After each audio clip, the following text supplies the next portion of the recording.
Alhamdulillah bini'matihi tatimus salihat. Allahumma salli wa sallim wa barik ala habibina wa maulana sayyidina Muhammad sallallahu alaihi wasallam wa ala alihi wa sahbihi wa man tabi'ahum bi ihsan ila yaumiddin. Amma ba'd. Alhamdulillah bini'matihi tatimus salihat. Bapak-bapak dan ibu-ibu masih ingat ucapan ini? Sudah lupa? Masya Allah. Alhamdulillah bini'matihi tatimus salihat.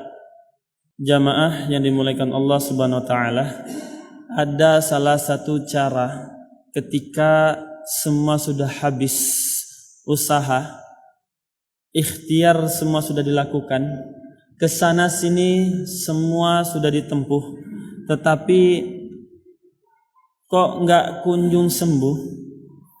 Syukuri apa yang ada, maka yang sakit itu Allah sembuhkan. Karena kesembuhan itu nggak jauh, kesembuhan itu dekat. Yang jauh itu keyakinan kita. Jadi la in syakartum la azidannakum. Jika kita bersyukur dengan apa yang kita rasakan saat ini, apapun sakitnya, sebagai bentuk tambahan kebaikan Allah untuk kita dengan telah mensyukurinya, maka Allah sembuhkan itu sakit. Walaupun sakit, terkadang kita masih nyaman beribadah. Walaupun sakit, kadang kita masih nyaman beraktivitas. Itu bentuk ketika kita mensyukuri, kemudian Allah tambah nikmatnya. Nikmat itulah yang gak ada sama orang lain. Kemudian salawat dan salam kita hadiahkan, kita kirimkan kepada junjungan alam, yakni Habibina wa Maulana Sayyidina Muhammad sallallahu alaihi wasallam. Ketika jujur hati itu bersalawat penuh dengan rasa cinta dan kerinduan, apapun rasa malas Allah sembuhkan. Apapun rasa malas Allah sembuhkan. Karena hanya cinta yang mampu membunuh, karena hanya cinta yang mampu menyembuhkan. Karena cinta banyak orang sakit hati, patah hati, kemudian bunuh diri. Banyak orang yang sembuh karena cinta. Dan cinta yang mampu menyembuhkan dunia dan akhirat, itu hanya cinta kita kepada Allah dan Nabi Muhammad sallallahu alaihi wasallam. Karena kita akan mengilustrasikan gambaran tentang antara hati dengan lambung. Banyak dari kita yang sakit katanya sakit jantung, ternyata masalahnya ada di lambung.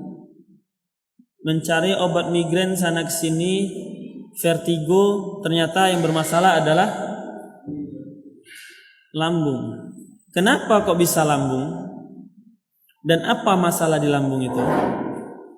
Ketika dicek, katanya denyut jantungnya berkurang, lemah, atau sesak. Coba perhatikan, cek dulu. Pernah punya riwayat asam lambung enggak? Pernah punya riwayat lemah enggak? Karena sakit ma itu hampir mirip dengan rasa lapar.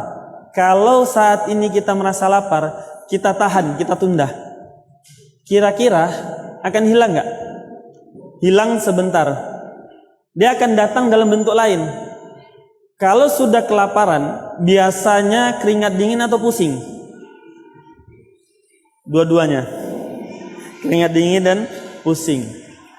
Asam lambung pun sama, Bapak Ibu. Tanda awal asam lambung itu bau mulut kita menyengat. Udah gosok gigi, kemudian tetap bau. Itu tanda awal. Berarti tanda awalnya apa, Bapak Ibu?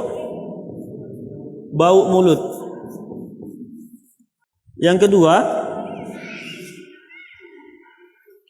asam lambung sudah mulai naik, kadang-kadang tiba-tiba langsung pusing, mau vertigo, mau migrain, kemudian sakit bagian belakang ini, dan berat di pundak, padahal ketika dicek kolesterol sama tensi aman. Pernah seperti itu Bapak Ibu? Sudah cek kolesterol aman, tensi aman, tapi pundak kok masih pegel. Ada yang kayak gitu? Itu terkendalanya masih sama di asam lambung tadi. Yang kedua tandanya pusing. Ciri khas kalau orang kena jantung, tangannya itu sering berair. Sering apa Bapak Ibu? Berair. Kadang nulis basah. Kadang kalau lagi gugup, lagi tegang itu basah tangannya. Atau tangannya itu sering keluar keringat dingin. Yang kedua, ciri khas kalau dia jantung, perhatikan ujung kuku jari tengah. Ujung kuku jari tengah perhatikan. Baik yang di depan, yang di kukunya ataupun yang di depannya. Itu warnanya agak keungu-unguan, kanan dan kiri warnanya agak lebih gelap ke warna ungu. Nah ini baru asli jantung.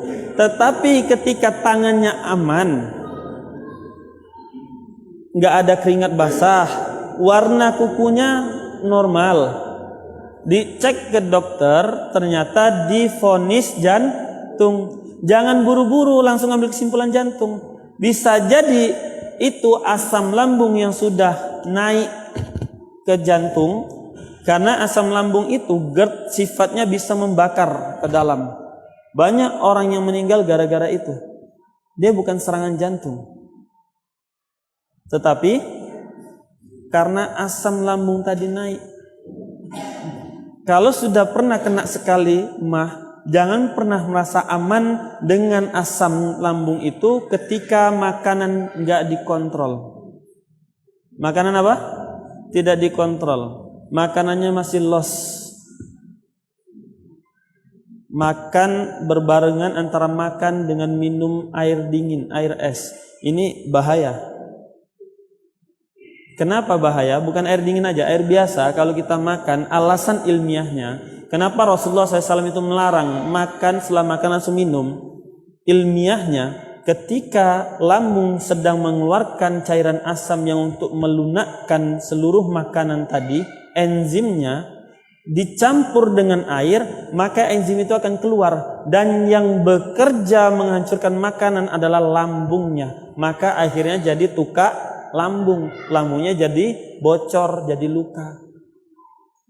Yang salah siapa? Yang salah kita. Yang salah kita.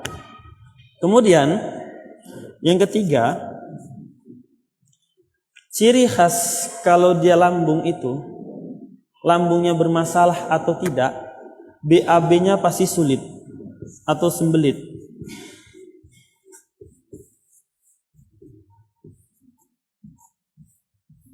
Di sembelit ini kadang tegang di bagian belakang sini. Kita nggak pernah punya riwayat tensi ataupun kolesterol tapi tegang. Atau kadang suka ngantuk di antara jam 9 sampai jam 11. Kita nggak punya riwayat gula. Kalau kena matahari, kerja, lemes, mudah capek. Tapi kita nggak punya riwayat gula. Atau ketika di perjalanan naik bus, itu mabuk. Itu yang bermasalah di mananya? Di lambung. Apa masalahnya? Makan sambil minum, akhirnya yang untuk membersihkan di usus tidak ada, sudah lewat. Melekatlah semua di usus, akhirnya sembelit. Ketika sembelit, semua penyakit itu datang. Apa ilmiahnya? Sifatnya usus itu elastis, bisa mengecil, bisa membesar. Nah, orang yang gemuk nih, mohon maaf, yang Allah beri kelebihan rezeki di perut agak gede, itu masalahnya bukan karena banyak lemaknya, tetapi bukan juga banyak kotoran dalam perutnya. Usus yang membesar tadi terlalu banyak nutrisi yang nggak kepake dalam tubuh, terlalu banyak sumber makanan yang akhirnya tersumbat. Tersumbatnya di mana? tersumbatnya, uniknya itu bukan ketika usus bentuknya seperti ini, seperti pipa, bukan dia tersumbat di sininya, tetapi menjadi kalau disebut dalam dunia medis adalah pocket bowel. Ini agak pusing sedikit, nggak apa-apa ya, Ibu. Pocket bowel itu apa? Dia kantung di sininya nih, kantung bulat-bulat di sepanjang ususnya nih. Ini juga yang menjadi penyebab susah BAB-nya. Ini menjadi penyebab juga bau mulut atau sering tegang di bagian belakang. Apa yang ada di dalam sini? Yang ada di dalamnya adalah semua kotoran atau asid yang harusnya terbuang ketika kita buang air besar, nyangkut di sini. Nah, di sini didiamin siapa? Didiamin oleh cacing. Bukan cacing yang besar yang panjang-panjang itu, enggak. Kecil-kecil cacingnya, kerjanya menyerap semua racun tadi untuk disebarkan ke seluruh tubuh. Makanya orang yang perutnya besar itu dia rentan sakit. Rentan persendiannya sakit. Setelah dia sembelit, ciri khasnya persendian itu sering sakit. Sendi, tulang itu sering sakit. Saya jelaskan dulu dari awal, nanti baru dikasih solusinya.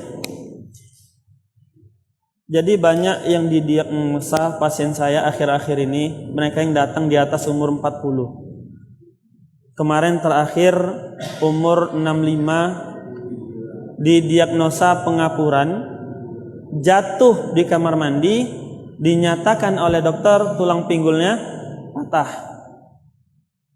Tetapi yang bikin aneh adalah tulang pinggul patah, dia masih bisa jalan. Masih bisa jalan, masih bisa beraktivitas. Naik pesawat dari Padang ke Jakarta masih bisa. Setelah dilihat hasil rongsen, itu bukan patah. Tetapi di tulang pinggulnya ini, antara penyatu tulang paha sama bokongnya ini, itu geser. Yang pengapuran tadi, setelah dicek itu bukan pengapuran. Asam lambung tadi kalau dia kuat perginya akan ke jantung, ke paru-paru. Kemudian dia juga kalau sudah komplikasi akan perginya ke ginjal. Kalau sudah ginjal pasti sendi dan tulang akan sakit. Maka larangan minum es. Kalau kulit yang diremajakan pasti semua suka karena akhirnya awet muda. Tetapi kalau tulang yang diremajakan itu akan sakit. Maka larang minum es itu membuat tulang menjadi lemah, menjadi rapuh. Solusinya ketika sudah sakit persendian, sudah sembelit, sudah pusing, bau mulut, yang harus dibersihkan adalah lambungnya. Cara beresin lambung itu yang paling mudah, yang paling simpel, bisa dibuat dimanapun.